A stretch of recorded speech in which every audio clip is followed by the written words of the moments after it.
Assalamualaikum teman-teman. Apa kabar kalian semua? Semoga yang menonton video ini diberikan kesehatan dan dilancarkan rezekinya. Cerita kali ini dari Twitter RJL5 Official. Kejadian ini terjadi sekitar tahun 2020. Di mana Ahmad dan keempat temannya berencana naik Gunung Gede Pangrango. Siapa sangka, pendakian kali ini justru berujung malapetaka untuk mereka. Seperti apa kisahnya? Tonton terus video ini. Hari Kamis, Ahmad dan keempat temannya, sebut saja Sinta, Putri, Arif, dan Bejo, memutuskan untuk tetap naik meskipun dengan jumlah yang ganjil. Karena satu teman mereka tiba-tiba tidak bisa ikut. Dalam pendakian kali ini, Arif ditunjuk sebagai leader. Sebagai info, Arif adalah seorang santri lulusan pondok pesantren ternama di Jawa Timur. Singkat cerita, mereka berangkat sekitar jam 2 sore via jalur Putri. Setelah melakukan simaksi, Ahmad dan timnya istirahat sejenak. Sekitar jam 4 sore, akhirnya mereka mulai melakukan pendakian. Awalnya tidak ada yang aneh dalam perjalanan mereka. Dari tempat pendaftaran sampai Legok Lenca butuh waktu sekitar 1 jam. Setelah beristirahat sejenak, mereka kembali melakukan pendakian ke pos kedua, yaitu Butut Lutung. Estimasi normal harusnya bisa ditempuh sekitar 1,5 jam. Dari perjalanan menuju pos 2 ini, mereka semua heran. Kenapa hawanya seperti berbeda? Tidak sama seperti sebelum-sebelumnya. Singkat cerita, tibalah mereka di pos Butut Lutung. Di sana mereka langsung bergegas melaksanakan sholat. Setelah sekitar 7:30, mereka kembali melanjutkan perjalanan. Namun tiba-tiba terdengar suara tawa perempuan yang sangat asing dari belakang mereka. Bejo yang waktu itu sebagai sweeper dibuat merinding karena adanya suara asing yang menyahut di belakangnya. Baru menuju ke pos 3 aja udah ada aja gangguannya, batin Ahmad. Dia berada di posisi persis di depan Bejo.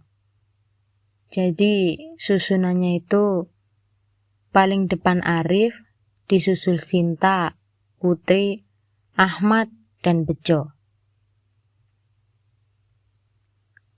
Arif meminta mereka untuk mempercepat langkah.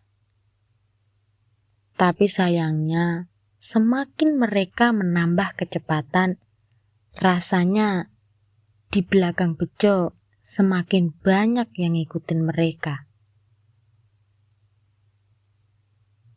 Belum ada setengah jam, mereka semua sudah merasa kelelahan.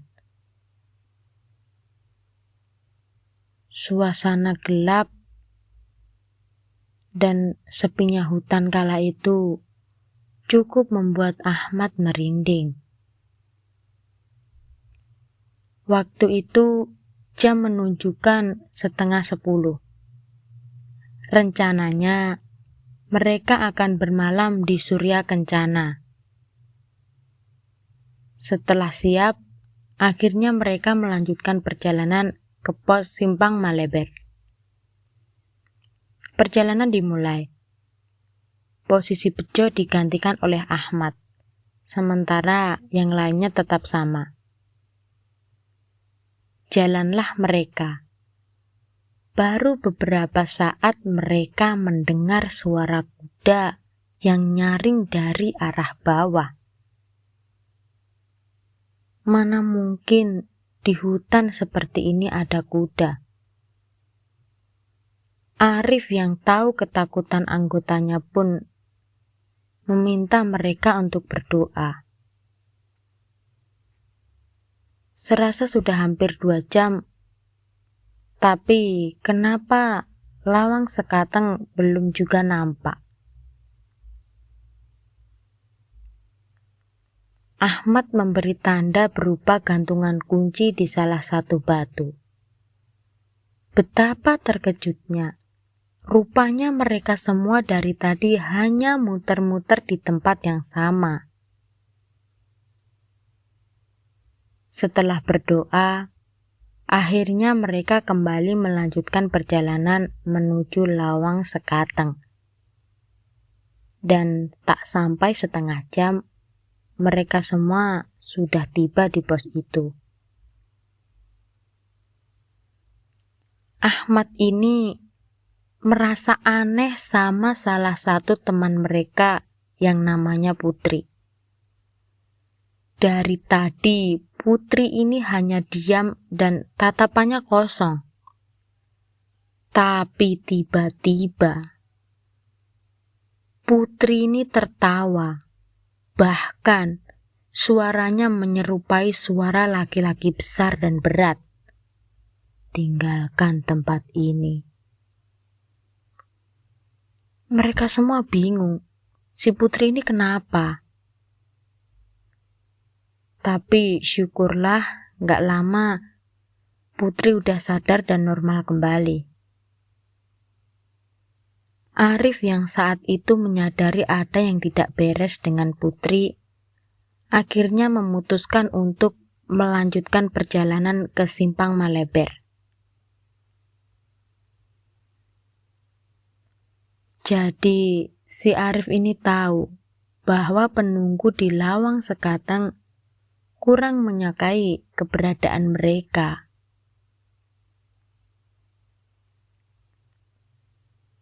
Mereka semua mulai berpikir negatif. Tak sampai di situ, ketika perjalanan naik, tas karir Ahmad dan Bejo tiba-tiba terasa sangat berat. Mereka berdua sampai menahan nyeri. Sampai akhirnya mereka meminta berhenti di tengah trek. Dan lagi Arif menyadari hal itu. Di situ yang lain kaget. Karena tiba-tiba Arif ngebanting tas kedua temannya itu. Menurut Arif, ada 2 sosok anak kecil laki-laki dan perempuan yang menempel di tas mereka. Kejadian horor di malam itu belum usai.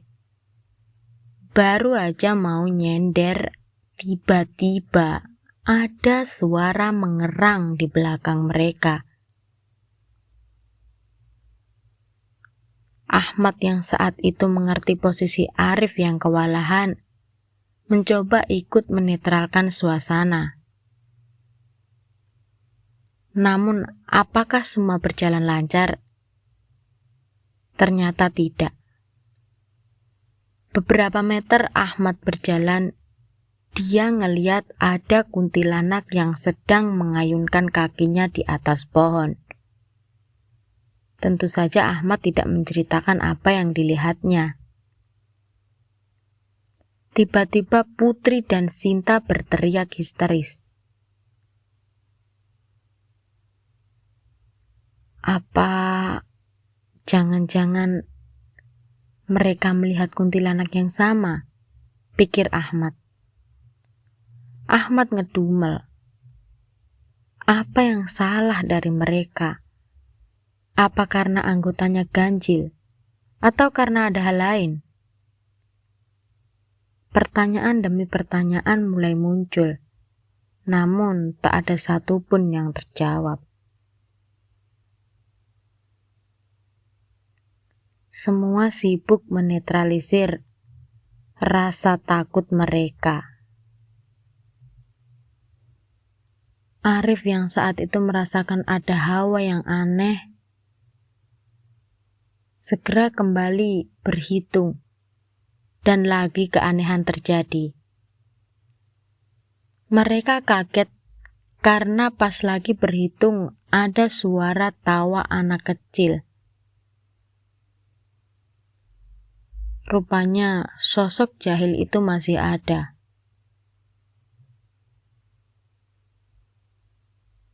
Karena semua pikirannya lagi kemana-mana, gak ada yang menyadari bahwa Sinta mulai bertingkah aneh. Dia tiba-tiba lari meninggalkan temannya. Kagetlah di situ semuanya. Dan semakin dikejar, Sinta ini justru semakin cepat. Arif menugaskan Bejo untuk menjaga Putri yang kakinya kesakitan. Sementara dia dan Ahmad mengejar Sinta. Saat mereka mulai bisa mengimbangi Sinta, betapa terkejutnya ketika melihat mata Sinta melotot begitu tajam. Aura kemarahan terpampang di raut wajahnya. Ahmad terus memegangi Sinta yang mencoba untuk berontak. Dengan susah payah, Sinta pun tersadar kembali. Sementara di tempat lain, Putri meringis karena kakinya tambah sakit. Terlihat bengkak dan kaki sebelah kirinya semakin besar. Singkat cerita, Arif kembali dengan memapah Sinta yang juga lemas. Pos Maleber tinggal sedikit lagi. Mereka mencoba kuat. Hingga akhirnya mereka sampai di pos Maleber. Sesampainya di sana, mereka berjumpa dengan sosok bapak-bapak berpakaian serba hitam dengan lampu dimar di tangannya. Ahmad sempat mikir, bapak-bapak ini siapa? Kenapa dia sendirian di gunung? Udah gitu, bawa lampu dimar. Sebenarnya siapa sosok bapak-bapak ini?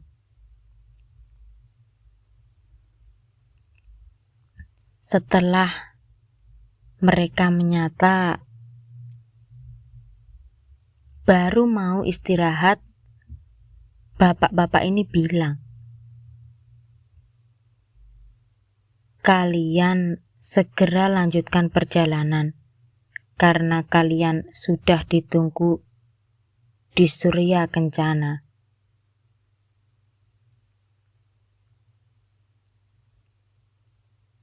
Bapak itu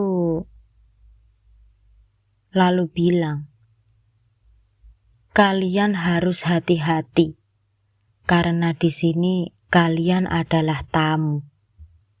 Jaga sikap dan jangan menantang, pesan bapak itu.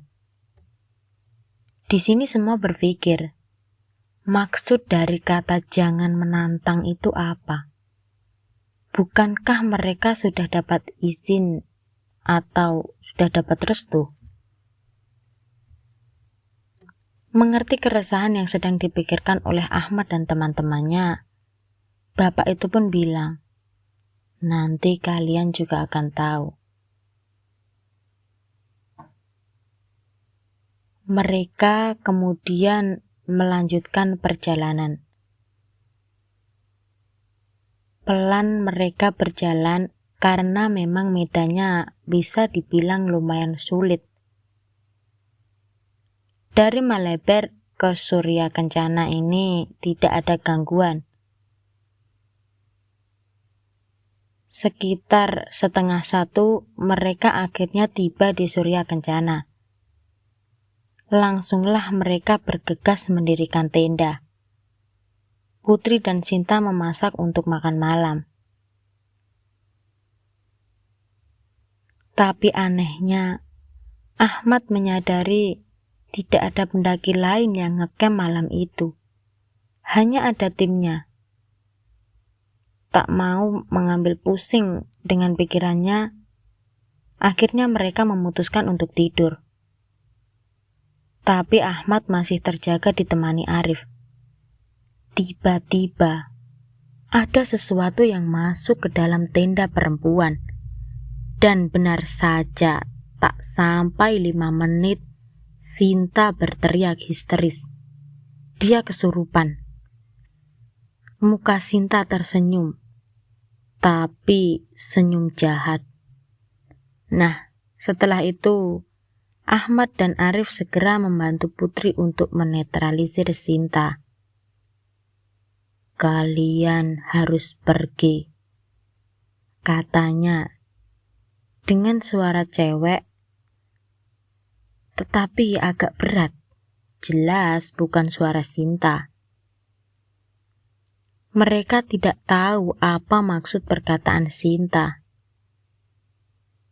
Setengah jam kemudian, keadaan kembali normal.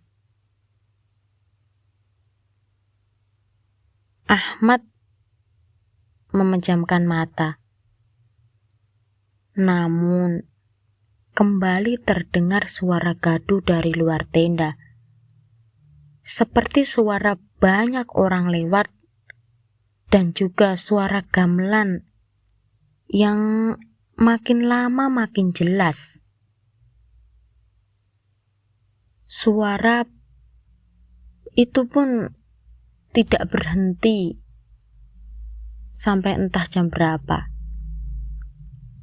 Suasana berubah menjadi mencekam ketika Bejo dan yang lainnya mendadak bangun dan keluar dari tenda menuju ke tenda perempuan.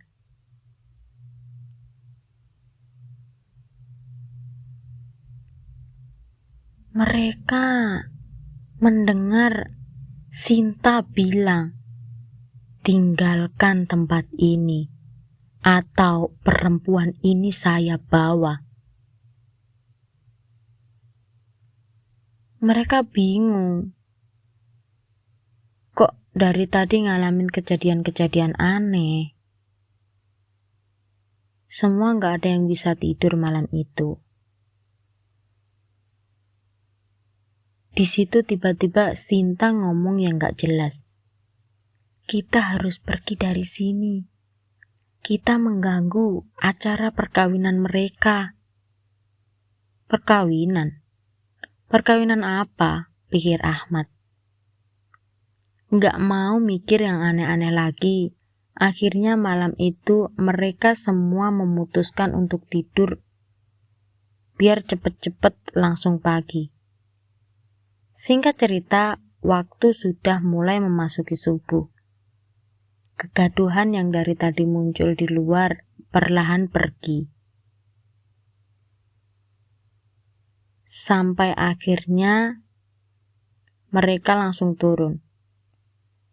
Sampai di bawah, penjaga kaget.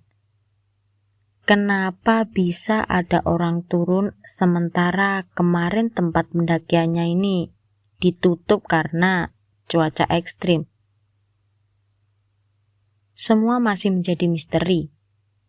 Mulai dari bapak-bapak sampai perkawinan apa yang dimaksud Sinta malam itu. Oke teman-teman, sekian dulu cerita kali ini. Jangan lupa like dan subscribe, serta bunyikan lonceng notifikasi agar tidak ketinggalan cerita-cerita mistis dari channel ini.